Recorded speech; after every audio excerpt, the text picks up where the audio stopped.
बरोबर आहे की नाही? आज तर तेजीश आहे, पण तरी माल चांगल्याच क्वालिटीचा विकला जाणार आहे. तो माल चांगला आहे, तो काही प्रश्न नाही. म्हणजे आपल्या आजूबाजूला 2-3 बागा पण आहेत, ते पण आपण जर त्याचं कंपॅरिझन केलं ना नाही, तर याच्यापेक्षा याच्यापेक्षा ते हलकेच हलके असणार. आहे. बरोबर आहे ना? चालेल, त्यांनी पण मेहनत घेतली, हे विषय तो नाहीये. फक्त विषय काय आहे, टेक्नॉलॉजी शेतकऱ्यापर्यंत पोहोचणं, त्यानं कोणता निवडून अभ्यास करणं त्याचा, नाही हे साहेब, महत्वाचं आहे. परिस्थिती आताची अशी झाली आहे की आपण जे बी रासायनिक खतं असतील किंवा पेस्टिसाइड असतील, सर्व केमिकल आपण जमिनीमध्ये वापरतोय. बरोबर.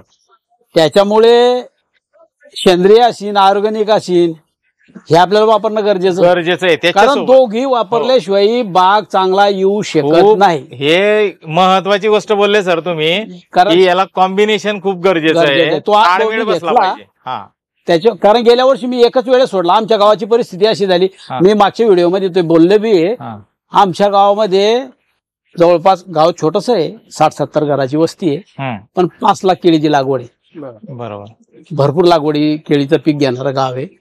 गेल्या वर्षी काय झालं, केळीचे वरचे शेंडे असे थोडे थोडे करपले पत्तीचे, आणि ते झाड तयार होण्याच्या आत, म्हणजे गोलाई येण्याच्या आतच ते पिकायचं.